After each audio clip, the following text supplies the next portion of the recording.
அடிப்படுது. ஒருவேளை காங்கிரஸ் வந்து தாவேகாக்கு வருமோ அப்படின்ற பேச்சுவார்த்தை இன்னொரு பக்கம் வந்துட்டு தான் இருக்கு. ஒருவேளை வர மாதிரி இருந்தா அதை ஏத்துப்பீங்களா? விக்கிரவாண்டி கூட்டத்தில் எங்கள் தலைவர் வீசிய பொலிட்டிக்கல் பாம் இப்பொழுதுதான் வெடிக்க தொடங்கி இருக்கிறது.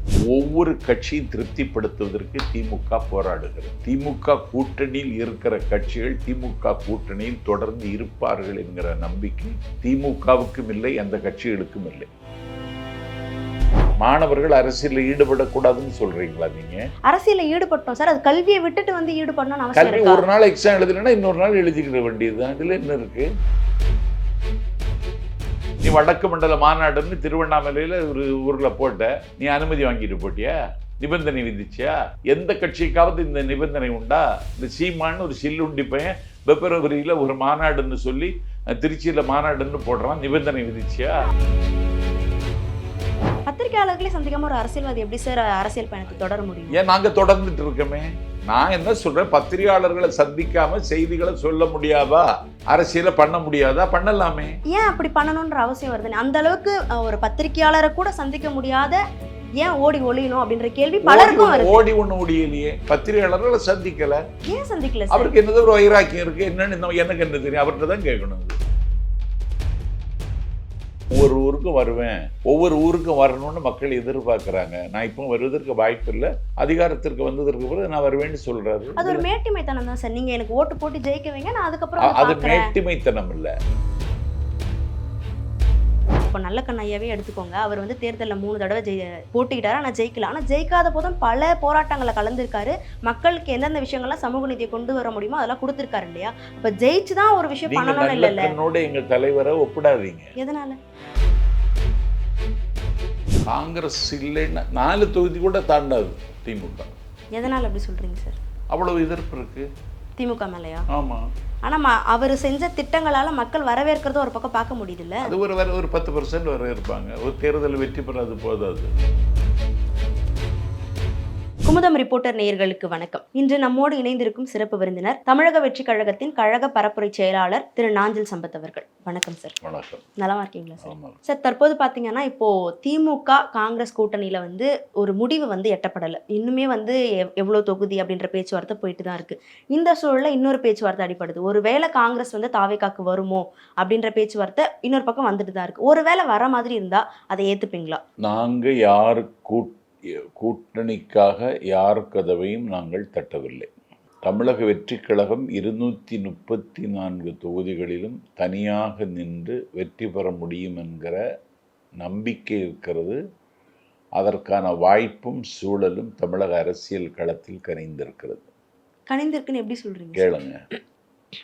ஒரு தேர்தல் ஆணையத்தினுடைய கணக்குப்படி 18 to 19 வயதுள்ள வாக்காளர்கள் 12,50,000 பேர்.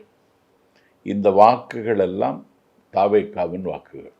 இன்னைக்கு நீங்கள் இப்போது எத்திராஜ் மகளிர் கல்லூரியில் போய் உங்கள் கேமராமேன் அழைச்சிட்டு போய் கல்லூரி விட்டு வருகிற மாணவிகளிடத்தில், இல்லாவிட்டால் ஒரு ஆடவர் கல்லூரியில் ஒரு மாணவர்களிடத்தில் போய் 26 தேர்தலில் யாருக்கு வாக்களிப்பீர்கள் என்று கேட்டால் அவர்கள் தாவேகா என்றுதான் பதிலளிப்பார்கள். தமிழ்நாடு முழுவதும் இருக்கிற இளைய தலைமுறையும் புதிய வாக்காளர்களும் தாவேகாவிற்கு வாக்களிப்பதற்கு முடிவெடுத்து விட்டார்கள். எந்த கட்சிக்கும் வராத கூட்டம் தலைவர் தளபதி விஜய்க்கு வருகிறது என்றால் ஒரு வெற்றியை தீர்மானிப்பது இந்த கிரவுடு புல்லர் மக்கள் வருகிற கூட்டத்தை பொறுத்துதான்.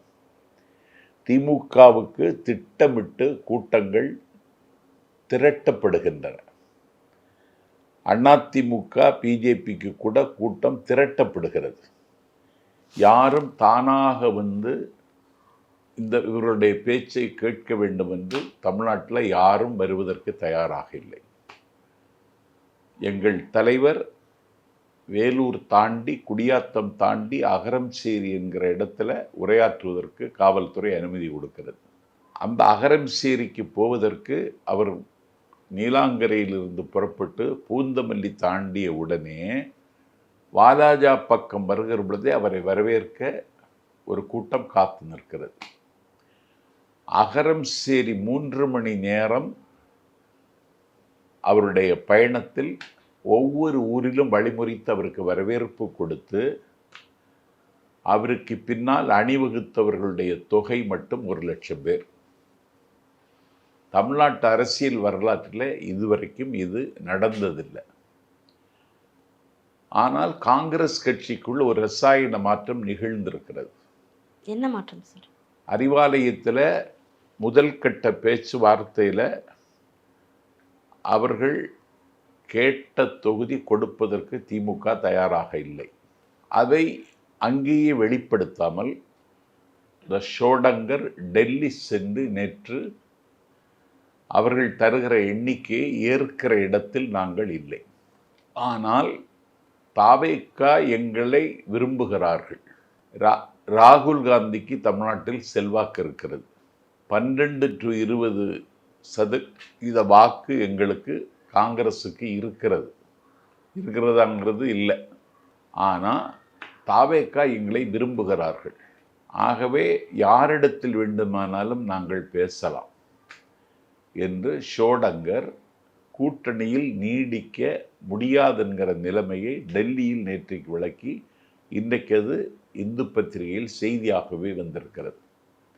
ஏன்னா ஆட்சியிலும் பங்கு அதிகாரத்திலும் பங்கு என்று விக்கிரவாண்டி கூட்டத்தில் எங்கள் தலைவர் வீசிய பொலிட்டிக்கல் பாம்ப் இப்பொழுதுதான் வெடிக்க தொடங்கி இருக்கிறது. ஒவ்வொரு கட்சியும் திருப்திப்படுத்துவதற்கு திமுக போராடுகிறது. திமுக கூட்டணியில் இருக்கிற கட்சிகள் திமுக கூட்டணியில் தொடர்ந்து இருப்பார்கள் என்கிற நம்பிக்கை திமுகவுக்கும் இல்லை, அந்த கட்சிகளுக்கும் இல்லை. இந்திய யூனியன் முஸ்லீம் லீக்குக்கு கடந்த தடவை 3 இடங்கள் கொடுத்தார்கள். இன்றைக்கு இந்திய யூனியன் முஸ்லீம் லீக்குக்கு 2 இடம் என்று அறிவித்து விட்டார்கள். தொகுதி இன்னும் சொல்லலை. அதிலேயே அதிர்ச்சி அடைந்து அந்த கட்சியினுடைய தலைவர், நான் பெரிதும் மதிக்கிற இந்திய யூனியன் முஸ்லீம் லீக்கினுடைய தேசிய தலைவர் காதர் மைதீன் அறிவாலயத்திலிருந்து வெளியே வருகிற பொழுதே மயங்கி விழுந்து விட்டார். காதர் மைதீன் மட்டுமல்ல, எல்லா கட்சி தலைவர்களும் மயங்கி விழப்போகிறார்கள். அவர் அறமற்ற அரசியலை கூச்சமில்லாமல் செய்கிறார்கள். அதற்கு சில பேர் பலியாகிறார்கள். கோயம்பேட்டில் தன்னுடைய வியர்வையில் விளைந்த வெள்ளிக்காசுகளை திரட்டி ஒரு மாளிகை எழுப்பினார் கேப்டன் விஜயகாந்த். சாலை போக்குவரத்து துறை அமைச்சராக TR பாலு ஒன்றிய அரசில் இருந்த காலகட்டத்தில் திமுக அதிமுக தவிர்த்து 3வது ஒரு சக்தி ஊடுருவக்கூடாது என்று திட்டமிடுகிற திமுக தேமுதிகவினுடைய தலைவர் விஜயகாந்த் அவர்களுக்கு ஒரு நெருக்கடியை கொடுக்கிறோம் என்கிற பெயரில் அந்த கட்டிடத்தை இடித்தார்கள். அறமற்ற வேலையை பார்க்குறேன்னு சொல்றீங்க. ஆனா திமுக போய் கூட்டணியில் இணைஞ்சிருக்காங்க. அதைத்தான் சொன்னேன். ஒரு பெரிய இமாலய தவறை சகோதரி பிரேமலதா விஜயகாந்த் அவர்கள் செய்திருக்கிறார்கள். தன்னுடைய கணவனை திட்டமிட்டு பழிவாங்கி அவர் வியர்வையில் விளைந்த அந்த மாளிகையை உடைத்து நொறுக்கி அவருடைய அரசியல் பயணத்தில் மிகப்பெரிய பாதிப்பையும் மன உளைச்சலை ஏற்படுத்திய அந்த தலைமையோடு போய் இன்றைக்கு கூட்டணி வைத்து பிரேமலதா விஜயகாந்த் இன்றைக்கு இந்த முடிவை எடுத்ததன் மூலம் கேப்டன் விஜயகாந்த் கல்லறைக்குள்ளே புரண்டு படுத்திருப்பார். சார், நமக்கு எப்படி சார் தெரியும்? அவங்க 2 பேரும் ஒன்றா வாழ்ந்துருக்காங்க. அப்போ அவங்களுக்கும் இடையில நிறைய பேசியிருக்கலாம்ல. ஒருவேளை திமுகவில் போய் சேரலான்னு அவங்க சொல்கிற மாதிரி முன்னாடியே கூட நிறைய பேசியிருந்திருக்கலாம்ல. அந்த ஒரு முடிவை தான் இப்போ எடுத்திருக்கலாம் இல்லையா? எப்படி முன்னாடியே விஜயகாந்தோட இவங்க அவங்களோட இயல்பாக பேசியிருக்கலாம், முடிவெடுக்கலாம் அப்படின்ற மாதிரி அந்த முடிவை தான் இப்போ எடுத்திருக்கலாம். அந்த முடிவு எடுத்தது என்ன, எந்த வகையில் நியாயம்னு கேட்குறேன் நான். அது அவங்களுக்கு அது உடன்பாடு இருக்கலாம்ல. அவங்களுக்கு உடன்பாடு கரெக்ட், அது சரிதான். அது எப்படி அறமான அரசியலாக இருக்கும்னு கேட்குறேன் நான். உங்களுக்கு இந்த ஆட்சி மேலே உங்களுக்கு திருப்தி இருக்கா? நீங்களே நேற்று வரைக்கும் அந்த ஆட்சியை எதிர்த்து விமர்சனம் செய்தீர்கள். இன்றைக்கு உங்களுக்கு பேரம் படியவில்லை. அதிமுகவில் பிஜேபியில் பேரம் படிந்திருக்கிறது. நீங்க இந்த கூட்டணியில சேர்ந்துட்டீங்க. சார், எல்லாருமே அப்படித்தானே சார். இப்போ செங்கோட்டையனும் அதிமுகவில் இருந்தார், அவரும் தாவேக்கு வந்திருக்காரு இல்லையா? செங்கோட்டையன் அவருடைய கேரியர், அவருடைய இருப்புக்கு ஆபத்து வந்து விட்டது. 1977 மக்கள் திலகம் எம்ஜிஆர் கட்சியை தொடங்கி முதல் தேர்தலை சந்திக்கிற பொழுது அவருக்கு 25 வயது. அவர் அப்பொழுது கோவை சத்தியமங்கலம் கேண்டிடேட். தொடர்ந்து இன்றைக்கு வரைக்கும் அவர் தொடர்ந்து சட்டப்பேரவை உறுப்பினராக இருக்கிறார். ஜெயலலிதாவினுடைய மறைவிற்கு பிறகு மெரிட்டு உள்ள ஒரு ஆள் முதலமைச்சர் ஆக வேண்டும் என்றால் ஆகியிருக்க வேண்டியவர் செங்கோட்டையன். ஜெயலலிதா சசிகலா செய்த தவறு எடப்பாடி பழனிசாமி முதலமைச்சராக்கியது. அதனால மெரிட் உள்ளவர் செங்கோட்டையன். அவரை அமைச்சராக்கியதே சசிகலா. இன்றைக்கு அந்த செங்கோட்டையன் கட்சியை ஒருங்கிணைக்க வேண்டும் என்று தான் சொன்னார். கட்சி ஒன்றுபட வேண்டும் என்று தான் சொன்னார். அதற்கு இந்த நாட்டில் ஒத்துக்கொள்ளாமல் பொதுச் செயலாளர் என்கிற அதிகாரம் இருக்குமானால் மாலையும் மரியாதையும் கணக்கற்ற பணமும் ஏன் கஜானாவுக்கு வரும் என்று நம்பிய எடப்பாடி பழனிசாமி தன்னை முன்னிலை நிறுத்தி மக்கள் திலகம் எம்ஜிஆர் தொடங்கிய விளிம்பு நிலை மக்களின் நம்பிக்கை பெற்ற ஒரு கட்சியை சின்ன பின்னமாக்கி விட்டார். அதனால நீங்க செங்கோட்டையனோட இதை ஒப்பிடக்கூடாது. அவருக்கு கேரியர் ஒரு நிமிடத்துல கண்மூடி கண் திறப்புகளை தூக்கி வீசினாங்க.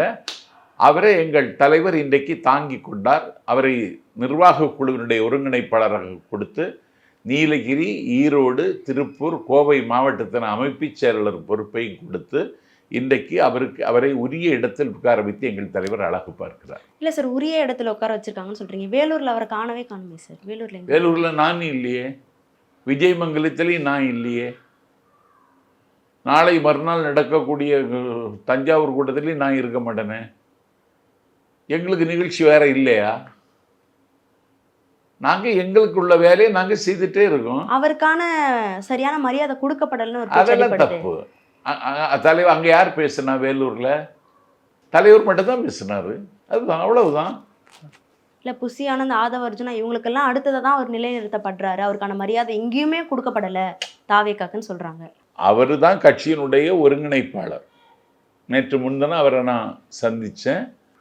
20 பேர் ஓ பன்னீர்செல்வத்தை நம்பி இருந்த மாவட்ட செயலர் அவரை சந்தித்து பேசிட்டு இருக்காங்க. அதனால இந்த வேலையெல்லாம் அவர் பார்த்து எவ்வளோ பெரிய வேலைங்க. ஒரு 2 வருடம் ஆன கட்சி ஒரு பொது தேர்தலில் 2 சக்திகளை எதிர்த்து வெற்றி பெறுவோம் என்கிற நம்பிக்கையை விதைத்து விட்டு இன்னைக்கு அந்த வேலையை நாங்கள் எல்லாரும் ஆளுக்கு நாங்கள் பார்த்துக்கிட்டே இருக்கோம். நாங்கள் எல்லாருக்கும் ஒரு இடத்துல போய் குவியணும்னு அவசியம் இல்லையே. ஓகே சார், இப்போ நீங்கள் பேசுகிறப்ப சொல்லியிருந்தீங்க எத்திராஜ் காலேஜ் வாசலுக்கு அல்லது பெண்கள் மாணவிகள் கிட்ட கேளுங்க அப்படின்னு. அதே மாணவிகள் அதே பெண்கள் தான் இப்போ ரீசெண்டாக பதிவு பண்ணுறாங்க. நாங்கள் வந்து காலேஜ் இருந்தது, ப்ராக்டிகல்ஸ் இருந்தது, அதெல்லாம் விட்டுட்டு நாங்கள் வந்திருக்கோம் அப்படின்னு ஒரு பெண் சொல்கிறாங்க. இன்னொரு பெண் எனக்கு 2 குழந்தைகள் இருக்குது, அந்த குழந்தைகளை விட்டுட்டு நான் வந்திருக்கேன், நான் செத்தாலும் பரவாயில்ல அப்படின்ற மாதிரிலாம் சொல்கிறாங்க. அப்போது இந்த மாதிரியான ஒரு சமூகத்தை உருவாக்குறாரா விஜய் அப்படின்னு எடுத்துக்கலாமா? இப்போ படிப்பை விட்டுட்டு வரணும்னா அப்போ எப்படி சார் அது? இல்லை, இதுக்கு பேர் தான் அரசியல் ஈர்ப்பு. இந்த ஈர்ப்பை உருவாக்கக்கூடிய ஒரு தலைவர் விஜய் மட்டும்தான். அரசியல் ஈர்ப்புனா அப்போ படிப்பை விட்டுட்டு வரலாமா சார்? படிப்பை யார் விடணும்னு சொன்னா? அவங்க சொல்றாங்களே, எல்லாருமே சொல்றாங்களே சார். அவங்க நான் ப்ராக்டிகல்ஸ் இருக்கு, நான் விட்டுட்டு வரேன் அப்படின்னு சொல்றாங்க. குழந்தைங்களை விட்டுட்டு வரேன், நான் செத்தாலும் பரவாயில்ல அப்படின்னு பதிவு பண்றாங்க. இப்போ இந்த விஷயங்கள்லாம் அவருக்கு தெரியாம இருக்குமா? மேடையில வந்து சொல்லலாம்ல. இல்லை, நான் என்ன சொல்றேன், அது அவங்க முடிவு. மாணவர்கள் அரசியலில் ஈடுபடக்கூடாதுன்னு சொல்றீங்களா நீங்க? அரசியலில் ஈடுபட்டோம் சார், அது கல்வியை விட்டுட்டு வந்து ஈடுபடணும்னு அவசியம் கல்வி இருக்கா? ஒரு நாள் எக்ஸாம் எழுதுனா இன்னொரு நாள் எழுதிக்கிட வேண்டியதுதான். இதுல என்ன இருக்கு சார்? அப்ப அதை விட இவரை பார்க்க வர்றதுதான் முக்கியம் அப்படின்னு சொல்றீங்களா? இல்ல, ஒரு பூத்து வருகிற புதிய தலைமுறை நம்பிக்கை பெற்ற தலைவராக அவர் மட்டும்தான் நிற்கிறார். இளைஞர்களை ஈர்க்கிறார். அவர்கள் அதை நோக்கி பயணிக்கிறார்கள். தமிழ்நாட்டு அரசியல் வரலாற்றில் 1965 உங்களுக்கு தெரியுமா? ஆதிக்க இந்திய எதிர்க்கிற போரில் கல்லூரி மாணவர்கள் தான் களத்தில் நின்றார்கள். அன்றைக்கு மதுரை தியாகராஜர் கல்லூரி மாணவன் தான் காளிமுத்து. அவர் தான் அரசியல் சட்டத்தை மதுரையில் அன்றைக்கி தீயில வைத்து கொளுத்தினார். கைது செய்யப்பட்டார், கராகத்தில் அடைக்கப்பட்டார். காளிமுத்து என்னானார்? தமிழ்நாட்டில் தவிர்க்க முடியாத ஒரு ஆளுமையாக விஸ்வரூபம் எடுத்தார். அதனால் அதை கணக்கில் எடுக்க. இப்போ நீங்கள் சொல்கிற அதே சமூகத்தில், அதாவது மாணவர்கள் இளைய தலைமுறையை தான் அவருக்கு பின்னாடி ஃபாலோ பண்ணிட்டு வந்தாங்க. அதுக்கு வந்து உங்கள் தலைவர் சொல்கிறாரு, மேடையில் வந்து என்ன ஃபாலோ பண்ணிட்டு வராதிங்க, நான் வீட்டுக்கு வந்து 4 ஹவர் கழிச்சு போகணுன்னு. அப்போது அவங்க வந்து ஈர்ப்புனால வராங்க அப்படின்னு சொல்கிறீங்க. இந்த அளவுக்கு தொந்தரவு கொடுக்கக்கூடிய ஒரு நபர்களாக உருவாக்குறாங்களே. இல்லை, அவர் தலைவர் என்ன சொன்னார்ல, நான் இப்போ திருப்பி சென்னைக்கு போக போகிறேன், என்னை யாரும் பின்பற்ற வேண்டாம், என் பின்னாடி எந்த வாகனமும் வரக்கூடாது அப்படின்னு சொல்லி அவர்களை ஆற்றுப்படுத்த. அப்போ பொறுப்புள்ள தலைவராக தானே இருக்காரு. வேற என்ன சொல்றாரு சார்? வேற இது மட்டும் தான் சொல்றாரு, வேற என்ன சொல்றாரு? வேற என்ன சொல்லுவது? அவங்களுக்கு கொடுக்க வேண்டிய அறிவுரைகள் ஏதாவது கரெக்டா கொடுக்குறாரு அப்படின்னு நினைக்கிறீங்களா? நாங்கள் மாணவர்களுக்கு என்ன செய்ய போகிறோம், இளைஞர்களுக்கு என்ன செய்ய போகிறோம், தமிழ்நாட்டுக்கு என்ன செய்ய போகிறோங்கிறது எங்களுடைய தேர்தல் அறிக்கை குழு இன்னைக்கும் கூடுது. கேட்டிங்களா? அதில் வாக்குறுதிகளை நாங்கள் கொடுக்க போகிறோம். அது எங்கள் அரசியல் கட்சியில் எல்லா கட்சிகளும் தர்ற வாக்குறுதியை விட வித்தியாசமான வாக்குறுதியாக இருக்கும். வாக்குறுதி தனியா கொடுக்கறது ஓகே சார். அவ்வளோ நபர்கள் அங்க திரண்டு இருக்காங்க. அவ்வளவு இளைய சமுதாயத்தினர் அங்க திரண்டு இருக்காங்க. ஒரு வார்த்தை அவர் அறிவுரையா சொன்னா அதை கேட்கக்கூடிய இடத்துல அவங்க இருக்காங்களா? அப்ப சொல்லலாம்ல நிறைய என்ன அறிவுரை அறிவுரைகள். சொல்லணும்னு கேட்குறீங்க? சார் பைக்ல வந்து அவரோட வேன்ல வந்து விழுறாங்க. இது வரைக்கும் என்ன சார் சொல்லியிருக்காங்க? வராதீங்கன்னு சொல்லிட்டாரு. அன்னைக்கு பின்னாடி வராதீங்கன்னு சொல்லிட்டாரு. அதுக்கு முன்னாடி விழுந்தவங்கள என்ன ஆச்சு ஏதாச்சுன்னு இது வரைக்கும் எதுவும் கேட்கலையே சார். யார் சொன்னா கேட்கலன்னு? சரி, என்ன கேட்டிருக்கோம் அப்ப நம்ம தாவேகா சார்பில் இருந்து என்ன நிலைப்பாடு எடுத்திருக்கோம் அதுக்காக? எது? அவரோட கேரவன்ல வந்து விழுந்தாங்கல்ல சார், பைக்ல வந்து விழுந்தாங்க. அதுக்கப்புறமா வந்து அவங்களுக்கு என்ன ஆச்சுன்னு இது வரைக்குமே தெரியல. அப்ப அந்த மாதிரி ஒரு இளைஞர்கள் கூட்டத்தை உருவாக்கி அந்த இருக்காங்கல்ல. மாதிரி வரக்கூடாதுங்கிறதுக்காகத்தான் கூட்டத்தில் ஒவ்வொரு கூட்டத்திலையும் கட்டுப்பாடுகளும் கண்காணிப்பு மிகுதியாக இங்கே கொடுக்க. அதுக்கப்புறம் கரூரில் நடந்ததுக்கு அப்புறம் எந்த ஊர்லேயும் அசம்பாவிதம் நடக்க நாங்கள் அனுமதிக்கலை, அதுக்கு இடம் கொடுக்கலை. இன்னும் சொல்லப்போனால் அவர் பேசவே கூடாதுன்னு இந்த அரசு எதிர்பார்க்கிறது. 82 நிபந்தனை விதித்தாங்க விஜயமங்கலம் பொதுக்கூட்டத்திற்கு. சேலம் கூட்டத்திற்கு 50 நிபந்தனைகள் விதித்தார்கள். கூட்டத்துக்கு அனுமதி கேட்டால் அனுமதி தரமாட்டேங்கிறாங்க, நாங்கள் கேட்குற இடத்த தரமாட்டேங்கிறாங்க. இதையெல்லாம் தாண்டி எல்லாருக்குமே அந்த நிபந்தனை இருக்குல்ல சார்? எல்லாருக்கும் நிபந்தனை இல்லையே, எல்லாருக்கும் நிபந்தனையே கிடையாது. நீ வடக்கு மண்டல மாநாடுன்னு திருவண்ணாமலையில் ஒரு ஊரில் போட்ட, நீ அனுமதி வாங்கிட்டு போட்டியா? நிபந்தனை விதிச்சியா? எந்த கட்சிக்காவது இந்த நிபந்தனை உண்டா?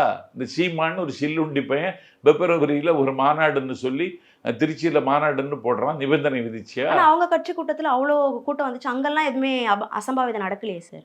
எவ்வளவு கூட்டம் வந்துச்சு? அங்கேயும் கணக்கு சொல்றாங்களே சார், லட்சக்கணக்கில் மக்கள் திரண்டாங்கன்னு சொல்றாங்களே. அங்க எதுவுமே அசம்பாவிதம் நடக்கலையே. லட்சக்கணக்கில் எங்க திரண்டாங்க? திருச்சியில கூட்டினாங்களே சார். இல்லையே, ஒரு 3000 பேர் திரண்டிருப்பாங்க. சரி, அப்படி இருந்தும் அந்த 3000 பேரால எதுவுமே அசம்பாவிதம் நடக்கல. கரெக்டா வந்து கரெக்டா போறாங்க. 3000 பேர் திரண்டா அது ஒரு கூட்டம் கிடையாது. நேத்தைக்கு நான் புதுக்கோட்டையில பேசினேன்.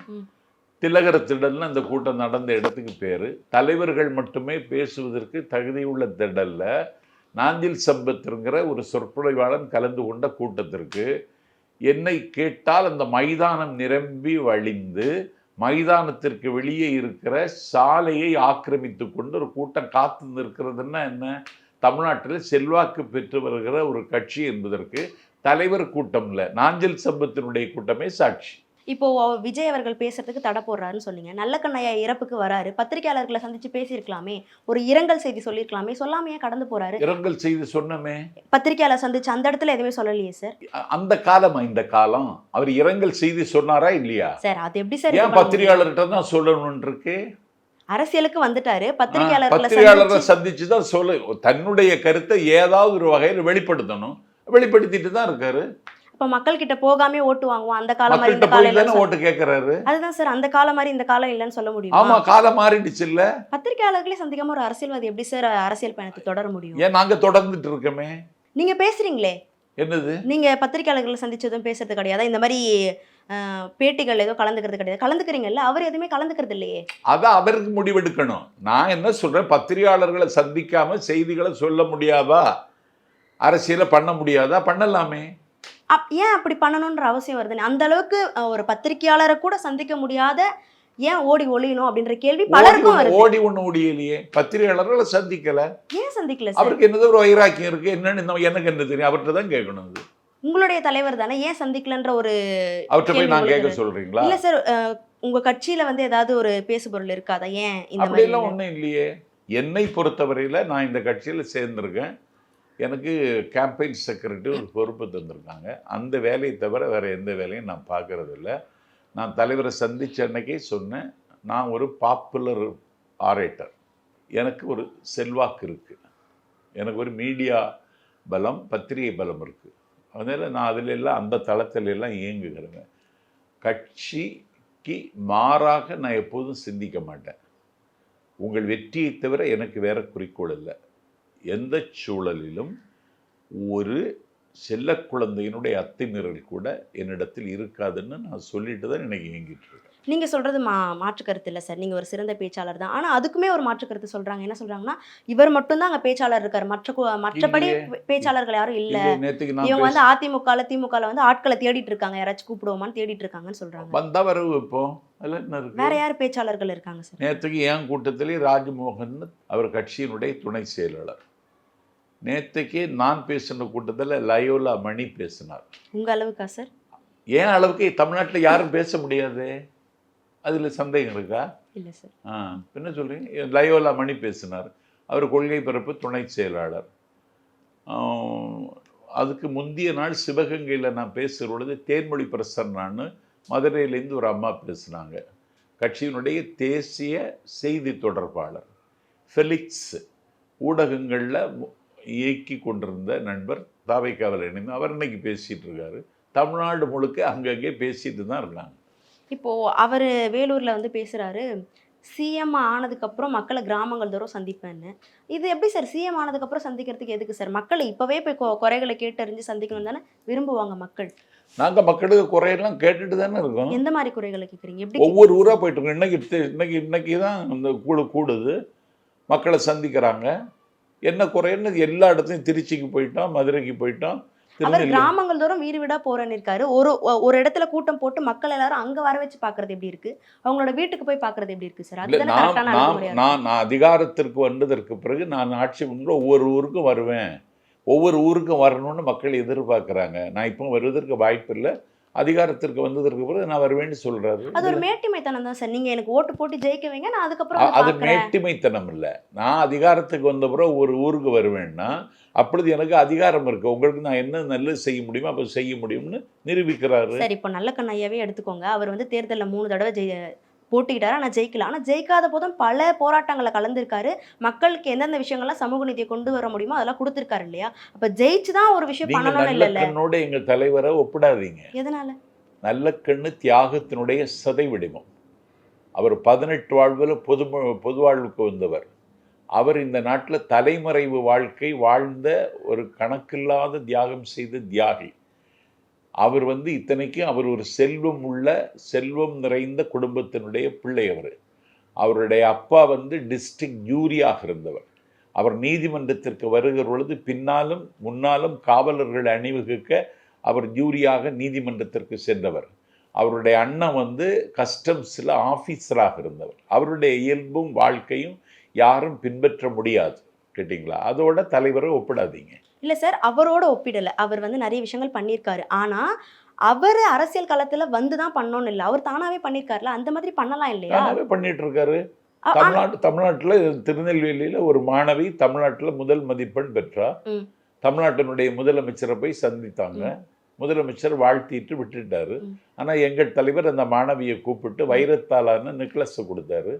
மாவட்டம் தோறும் முதல் மதிப்பெண் பெற்ற மாணவிகளை எல்லோரையும் சந்திக்கணும்னு முடிவெடுத்தார். பெற்றோர்களோடு வர சொன்னார். தலைநகர் சென்னையில் ஒரு திருமண மண்டபத்தில் திருவான்மியூரில் அந்த ஆடிட்டோரியத்தில் சந்தித்தார். எல்லா மாணவிகளுடைய பெற்றோர்களோடு காலையிலேருந்து 10 மணி வரைக்கும் இரவு 10 மணி வரைக்கும் புகைப்படம் எடுத்துக்கொண்டார். அவர்களோடு உட்கார்ந்து சாப்பிட்டார். எல்லா மாணவர்களுக்கும் தங்கத்தாலான கணையாடி கொடுத்தார். எல்லா மாணவிகளுக்கும் தங்கத்தாலான தோடு கொடுத்தார். இப்போ எல்லாரோட புகைப்படம் எடுக்கிறது ஒரு நடிகராக கூட பண்ண முடியும் சார். ஆனால் அரசியல் தலைவராக என்ன பண்ணுவார்? அரசியல் தலைவராக பண்ணதுதான் இது.